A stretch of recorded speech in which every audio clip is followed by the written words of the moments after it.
today, the voice of Abel. Now again, that sounds strange, but when we read that passage from Hebrews, we see, as the writer here tells us, he still speaks through his faith.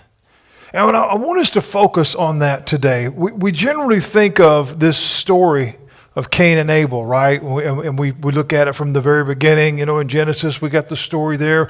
We all understand that. And we think, well, how would that have anything to do with a time of memorial? How could that possibly be linked together? One might even ask, how do they connect? Well, as I began to study, as I began to research and look at what it is that this message would say, I saw some things here that I never considered.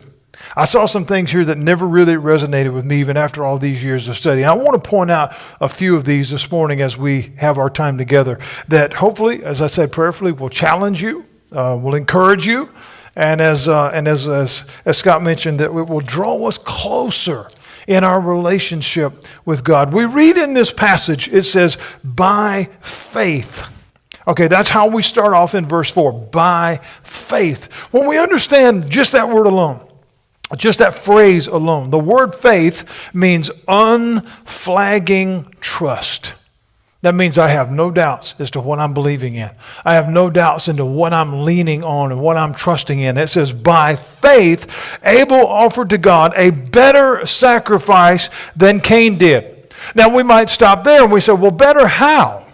What is our scale here? What are we basing that on? Better how? Was it more valuable? Was it bigger in size? No, it was humbleness. It was selfless. It was from the heart, without attitude, without disdain. It was by faith rather than by expectation. You see how that ties to memorial?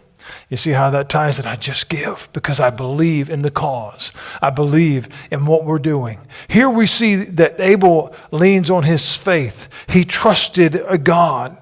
Cain took issue with that. He didn't like that at all. Because this in his mind, it made him look bad, right? And so what set in at that moment? Jealousy, anger, bitterness, and all of these began to consume his heart. Does that still happen today? We see it all the time, don't we? We see it all the time when somebody gets crossways about this or that and they allow that to fester in them. And then what happens as a result? Generally something awful. Generally something not good. Generally something that may have a long-term effect. And as a result, we get our very first recorded casualty. Our very first murder. Our very first loss in a battle. Now one might think, no, wait a minute, Pastor. That's not the same thing. That's not the same thing. But indeed, all battles begin in the spiritual realm. The planting of these seeds, the planting of this evil and wickedness and bitterness and anger and jealousy and all these things, they begin there and they find their way to the human heart, which results in what? Casualties. It results in death and destruction. What do we hear? What do we hear if we listen to the voice of the one who fell? What do we hear? What story is being told? What picture is being painted? What lesson is being learned? As with all things, we have to look at the beginning. That's where all stories start, right? We have to look at the beginning. How did we get here? How did we possibly come to this place? The root cause, if you will. Imagine this morning the voice of Abel. Now, little is known about him. We don't have any real biblical accounts other than in Genesis chapter 4, he was born. And very, very shortly after, we see that he's dead, right? So we don't know a whole lot about him and his short account of life. But even in its brevity, even in its shortness, we learn so much if we look. Because here we see the recording of the fall of man in Genesis chapter 3. Of course, we know the story. We know how the enemy comes in and presents himself as the deceiver and causes all kinds of problems there. And we know what took place there. And then we see that as a result of that fall, we see the entering, if you will, of sin, that which separates from God, that which is outside of the will of God, that which is missing the mark of the holiness of God. We see sin entering into the world. And through this one act of disobedience, don't take of the tree. That's it. That's the one thing. Don't do that. This one act of defiance. Well, one might think, well, wait a minute now, Pastor. Wait a minute. That's not like a war. That's not like a battle. However, it was that first act rebellion that came, that first act of sin that came, that first act of I'm going to do it my way that came, that first act that opened the door that would forever affect the world from that day forward. Can we agree with that this morning? That's where it started. That's how we get to where we are right now, even in modern day conflict right now. Where does it all stem from? What's in the heart? Where does it come from? It comes from right here. We hear the voice of Abel saying, I was there. I know what this can bring. I know what this can do if we don't keep this under control. It affected the world from that day forward because as we see the evil that came, the bitterness and wickedness and anger and all these things, it devises all kinds of other things. How can I get them back? What can I do? How can I get my way? And we see on so and on so. And it began right there. The book of James in chapter 4, and I love how this is put. It starts in verse 1. It says, where do you think all of these appalling wars and quarrels come from? Do you think they just happen? Think again. They come about because you want your way and fight for it deep inside yourselves. You lust for what you do not have and are willing to kill to get it. You want what is not yours and will risk violence to get your hands on it. Therefore, we go from chapter 3 and the fall, the thing that took place, the separation that took place, and we go to chapter 4 and we find what? Our first death. We see how these two things go hand in hand. We hear this story. We see this. The voice of Abel tells us how sin and selfishness affects the heart. It changes everything, friends, and the problem remains today. We attempt oftentimes to fix things. How many of us are fixers in this room? You know, we want to fix stuff. We got something goes wrong. I want to fix it. And I'm not talking about just a broken pipe or an electrical outlet or something. We're talking about something that's broken in here. And sometimes we want to fix that. We want to fix our world. We agree. Most of us agree the world is broken, right? We see all the problems. But friends, there's only one thing that can fix it, and that is a proper walking relationship with Christ. He is the fixer. He is the healer. He is the one that has all the answers. We attempt to do it, but our ways fall short. We didn't quite make it. We kind of missed the mark. We just don't quite get there. Why? Because it is only the sacrifice of Christ. Just like what we just sang at Calvary. That was the tie of all of it. It is only the sacrifice of Christ that can fix things, and only the acceptance of his offer that can repair our brokenness. And when we receive it, it changes everything. But that's our question. Will we? Will we receive it? Will we accept what he offers? 2 Corinthians 5:17, Paul writes, if, key word, you've heard me mention that many, many times in our teachings together, if, that is the beginning of all things, if you'll do this, if you'll do that. Paul says, if anyone is in Christ, so if you have come to know him, you have come to receive him, he said, they are a new creation.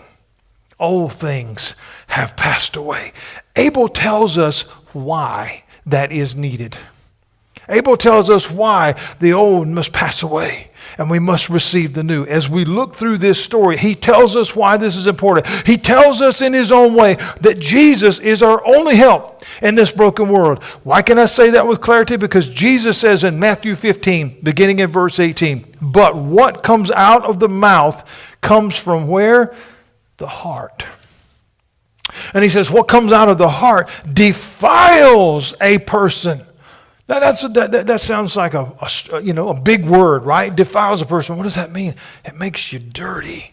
It makes you unusable. It's just not a good thing. It's not proper anymore. He said it defiles a person. How many times have you ever heard something come out of someone's mouth and it made you look differently at them? It happens, don't it? And I'm just talking about a naughty word or some off-color thing, but there was something like, wow, I can't believe you said that. Or do you really mean that? I mean, if someone looked at you and says, I hate you. If someone looked at you and says, you're no good, you're rotten, get away from me. I mean, those sound harsh, right? But it changes the demeanor of the conversation. It changes the way we look. And so Jesus says here, out of the heart, what comes out of the mouth comes from the heart. It defiles a person. For from the heart comes evil thoughts, comes murders, adulteries, sexual immoralities, thefts, false testimonies, and slander. Abel, we go back to Abel and we hear him tell us, I know how this starts. I was the first casualty. I was the first one. I was the first one that what was in my brother's heart came out of his mouth, and it caused him to be defiled. It caused him to have anger and murders and jealousies. It caused it. He's saying, I know because I was there. Because I was there. First person accounts are really important. You know, when I was on the road, we used to receive those, and a lot of times you go into a crime scene, and someone who was there, who witnessed it, they can tell you what happened. They can give you an account. And you got 10 other people that were over here on the outside, so, well, I think this happened, or I think that happened. Well, there's no account to that, because that's just a speculation. But if you actually saw it, or you can tell by what was there, what happened. And Abel here is telling us, I know. And what Jesus tells us is true. For what's in the heart is going to come out of the mouth. We know that today, don't we? We see it all the time. We can see it in someone's character. We can see what happens. So we see the cause. We hear the reason. Once the human heart was able to be corrupted, once sin came into this world and it was able to be corrupted, everything changed. Everything changed, because even in the midst of that story, when God came back into the midst of the garden and he's walking and he asked Adam, he says, where are you? And eventually he came out and he says, I was hiding because I was naked and afraid. Well, was it because of the lack of clothes? No. It was the shame of, I have no reason to stand. I have nothing to hide behind. I did it. I did it. Isn't that what guilt and shame does to us sometimes? We want to hide because we do feel naked. We have no real excuse. We're exposed. It's there. We did it. And this is where we see, and this is what was in the heart. This is what came out. So once the heart was able to be corrupted, everything changed. We hear the voice of Abel this morning. And we're able to look at his very short life. We don't know the lifespan. We don't know how long it was, because very little is written about him. It could have been a very short period of time. It could have been 40 years. I don't know. We don't know. So we're not speculating that. But indeed, his life appears to have not been very, very long as the story goes. But we're reminded in that story of the brevity of life, which we think about on a day like today when we think about those that have given their lives and sacrificed their life. Friends, in this 23 years of doing this, I have held funerals and memorials from everything from a one-day-old infant to a 102-year-old grandma. You know, life is what it is. It's quick. Even at 102 years, it goes by fast. You know, we don't think like it sometimes. But honestly, I mean, we joke a lot sometimes about age and life and years and whatever. And sometimes you stand there and you realize, how in the world did 55 years already pass? How did 80 years already pass? You know, when we were younger, how am I just now graduating? I mean, graduating high school, it seemed like I just started just yesterday. It goes by so quick. We're shown in Abel's story the brevity of life. But what does that teach us? There's no guarantee of tomorrow. There's no guarantee of tomorrow. We know that. Whether it's one day, whether it's 100 years. Psalm chapter 90 and verse 12 says, teach us to number our days carefully. Don't brag about tomorrow. Don't say, well, I'm going to do this next week. We don't know that. Live each one carefully. Live each one as a gift, because it is a gift from God. It says, teach us to number our days carefully so that we may develop wisdom in our hearts. Because Jesus says what's in the heart comes out of the mouth, right? Isn't it better to have wisdom in there than anger and bitterness and jealousy and wrath and all those other things? This requires, though, that we listen to the knowledge that we're offered through life. We think of 12 years of high school. We celebrate graduations this morning. Okay, what we knew or what we know at 12th grade versus what we knew at first grade is a little different, right? It should be. Sometimes you wonder, you look around, but seriously, but as we get older, as we go about in life, what we know in our 20s and what we know in our 50s is very, very different. And thank God for that. I do. I thank God for that. Yeah, you think, okay, well, I got more behind me than I do in front of me. Okay, we can look at all the negative context of aging, but think of the wisdom that we can depart to those coming behind us. And the greatest wisdom and the greatest knowledge we can show anyone is how to come to know Jesus. There's nothing greater. And here we see this. We see Abel's life, while short, but it made an impact. It leaves us with something to ponder. It leaves us with something to think. So when we listen, and Jesus teaches, if you have ears to hear, listen. If you listen to what is being taught, we understand the knowledge, which is just the beginning of wisdom, that we hear through life. And so when we think of those today, as we think about this weekend and what it symbolizes, we think of those who stepped off a ship, who dove out of a plane, maybe jumped off a cargo truck, and they only walked a few feet, and life was over in just an instant. An enemy's bullet came. We're overwhelmed with the sorrow of that, right? We struggle with that because that's real. We hear and we read the reports. But Abel tells us tomorrow is not promised. Tomorrow is not promised. Youth does not guarantee tomorrow. So in light of that, what's important? Being prepared. Being ready. Having surrendered our hearts to the Lord. Being prepared. See, it's like going into battle. It's like going into a crime scene. It's like going into life. If we don't have the knowledge to do that, it hurts. We're not ready. But when we're prepared, it may still be a battle. It may still be real, but we've got some knowledge of what the enemy is all about, right? And this is what God is trying to get us to see. This is real. Just like we talked about on Wednesday night, when Jesus entered to the island with the demonic possessed man, it was to teach a lesson. It was to let them know this is what you're walking into. You're walking into reality. Life can be short, but in whatever time you've got, be ready, because we see that it tells us in this verse today, by faith, he was approved as a righteous man because God approved his gifts. And even though he is dead, he still speaks through his faith. What is that telling us today? Being prepared for eternity, it has to come into the discussion. It has to be spoken about. It has to be, because when we consider oftentimes the invitation, all right, we hear about, we think about that at the end of a service, come forward and whatever the case, we think about that as a moment of decision, the time that one comes to know Christ. But here's what I want us to understand this morning. We have the freedom, thank the Lord for that, and we have the ability to do that in an environment such as this.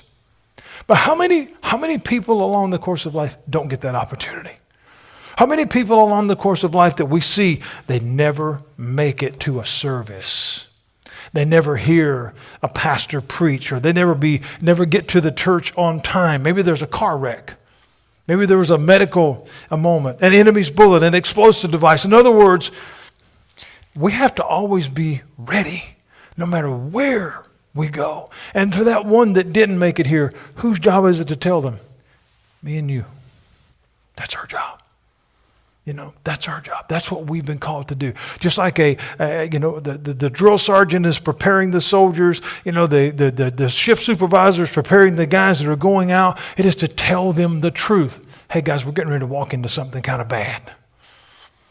We're getting ready to go into something that's not going to be easy. I want you to be ready. I want you to be prepared. That's what Jesus did. He told people, he said, this is the truth. You're going to be dealing with something that's not going to be fun, that's going to be difficult. If you follow me, you're going to be what? Hated. The world's not going to like you. Why? Because of the truth. The enemy wants us deceived. He don't want us to hear the truth, right? He doesn't want you to be ready. That way, in his deceptive ways, he can sneak up behind you and say, boo. That's what he wants. He wants to catch us off guard. He wants to keep us off of our game. He doesn't want us to be ready. We must always stand prepared. We, all of us who are believers, we have the call, friends, on our life. And this is our challenge part of this message. We have the call on our life to share. Because those that we know, those that we love, those that we care about, and maybe even those that we don't really have a relationship with, it is our job to share Jesus with them. Maybe we can't do it verbally, but we can always do it through our life. Okay? We don't hear the words of Abel. But if we look at this and we see that he was approved through God because of his faith, that speaks to me. Because something in his life was saying, I trust God. That's what unflagging trust is. That's what faith is. We have that opportunity to live our lives out before others that says, I might not be able to verbally tell you. Maybe I work in a place that doesn't allow me to do that. But I can show you through my life who Jesus is. That's our job. That's what we get to do. The shortness of life is real. We know that. We've all known people who didn't make it. Maybe some lived a long, full life, but it didn't seem like it was enough because we still want them here. You know, my grandfather's been gone for over 30 years now. And man, I still wish he was here. It seemed like it was just like that. It was gone. We all experience that. That's real. The shortness of life is real. It goes by so quick. And I'm telling you this morning, there's nothing more important than being ready. There's nothing more important than being ready. I have done hundreds and hundreds of memorials with someone laying here in a box. And I'm telling you, the demeanor in that room, the light in that room of the person that was ready and the person that wasn't is two completely different things. Being ready is the most important decision we will ever make in our lives. Ever make in our lives. We read in this text, by faith, Abel understood the value of faith. He lived that out. And he understood the impact that it has on life. It changes our life, friends. We can face uncertain circumstances. We can face the enemy's wrath. We can face all these different things because by faith we know that God will see us through. Whether we survive the onslaught or whether we get taken into eternity, we're ready either way. There's a peace about that. There's a calmness about that. So many today, as we look around us, so many today are aimless, directionless. They have no answers. In other words, they are lost. That's not to be cruel. That's not to be mean. That's just fact. We see it all over the place. We read this statement, by faith. What does that mean? Abel was at peace with God. He was at peace with God. Many are not. Many are not. The growing movement today, if we look at things from a societal standpoint, the growing movement today is toward a secular society. It is to give no hope to those who follow these dead-end roads. But God says, I've got a plan for you. I've got a future and a hope for you. That's God's desire. That's God's heart. Jesus came that we could have that. We hear the answer. We have the answer. We have to grasp, friends, the importance and the impact of a faith-filled life. Abel, we know nothing about, but we have a verse preserved for him for all eternity that tells us by faith he offered God a better sacrifice. That he, by faith, he was approved by God as a righteous man. It was not about the longevity of his life. Okay? It just tells us that a faith-filled life has an impact. How many of us believe that today? We know people maybe that we read through historical accounts that we never met. But their faith. I don't know if many of you have ever read the story of a lady named Corrie ten Boom. Unbelievable. If you've never read that, it's worth your time to look it up. Her faith, none of us in this room ever met that lady. Most of us she passed away long before any of us came about.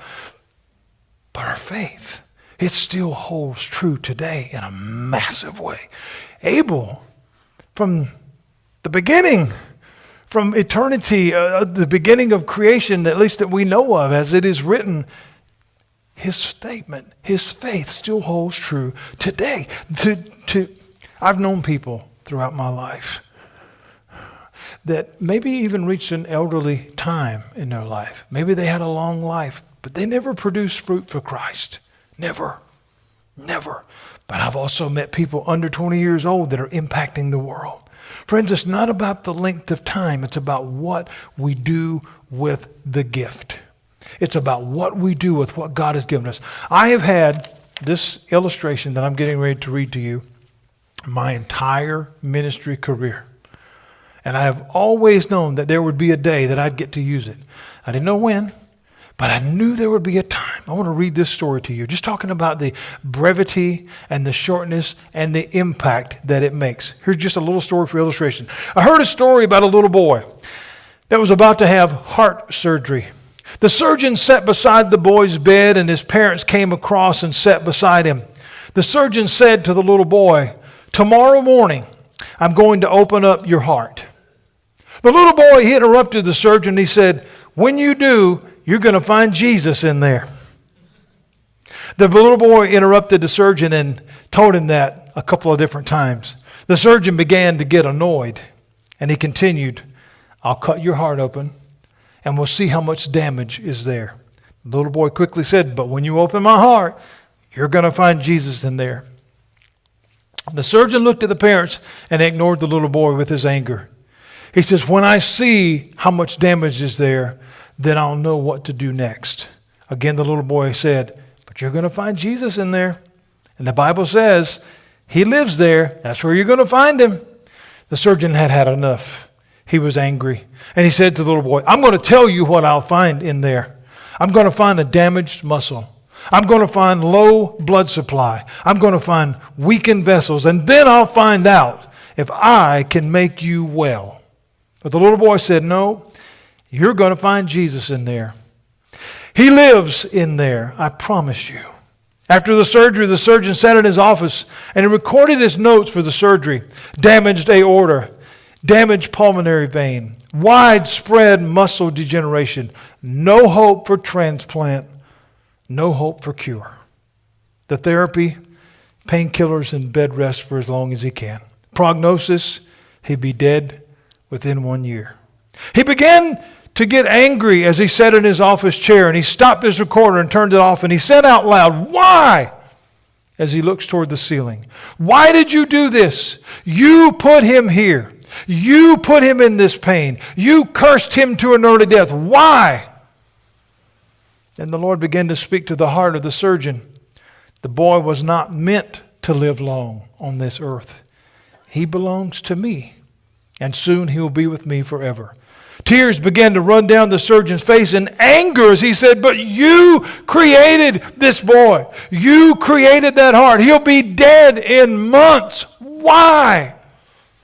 And then God said to the surgeon, "I sent that boy to reach you." The surgeon sat down at the little boy's bed with his parents across from him, and the little boy awoke and he said, "Did you cut my heart open?" He said, "Yeah, I did." He said, "What'd you find in there?" He said, "Jesus." See, friends, it's the impact. It's not the length of time. How many of you ever known somebody that was old?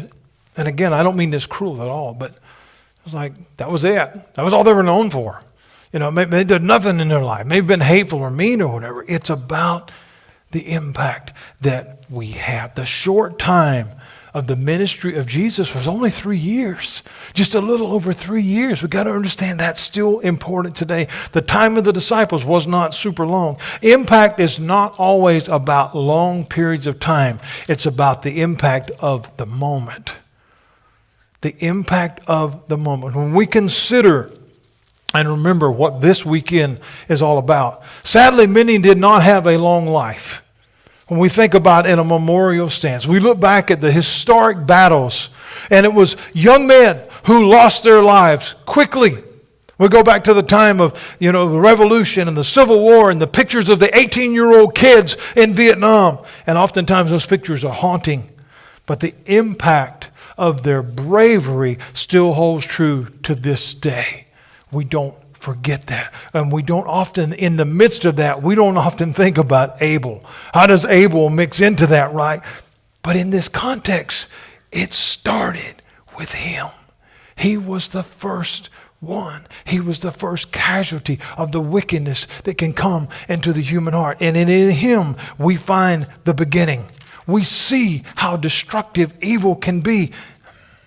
We see how innocence is harmed by anger and selfishness and all these different things. We see the importance of standing ready at all time when we begin to look through this life. Not just for the battle. It's not just being prepared for the battle, but for when the battle is over. That's when we need to be prepared for. Because going into the battle is one thing to be prepared. When it's over, that's a different story. Whether that's emotionally, mentally, or whether it's eternally, we need to be ready for that. Abel and his story is countless years old. We really do not know. We have no idea of that. But we still see today it has value. It has value. It has impact. We were in Tennessee a year or so ago at the Titanic display. If you've ever been to that, it's kind of a neat deal to look at. It's not about necessarily about the movie. It's about the event that took place. And there's a wall in there that is dedicated to those who worked and fought and tried to help people survive this incident. There was one that stood out to me. It was a pastor, and he refused his life vest. They were trying to give it, and he said, no. He said, I'm going to work to help as many people as I can. And the quote that was associated with his name says, my eternity is settled. Sir, their life is in greater jeopardy than mine. It wasn't a prideful statement. That was, I'm ready. I'm prepared. And he selfishly and sacrificially gave his life in order to help others. Our impact is not about having a long history. Not all of us are going to get 50 or 80 or 100 years to do stuff. Not all of us are going to do that. It's about what we do with what we have. It's about what we do with the gift that we've been given called life.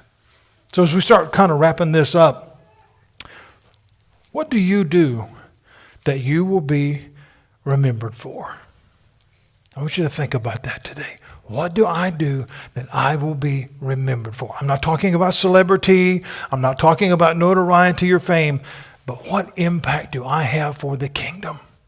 What, is it being a soul winner? Because Proverbs says wise ones win souls. Is it being a staunch advocate for the truth and the love of Christ? Well, what is it?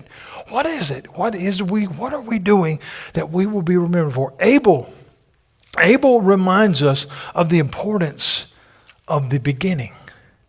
But he also reminds us of understanding the value of ending well.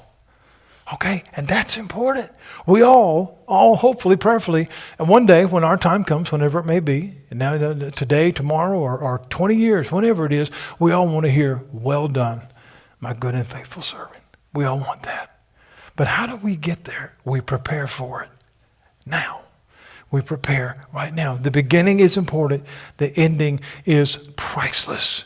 The in-between absolutely matters. What do we do with it?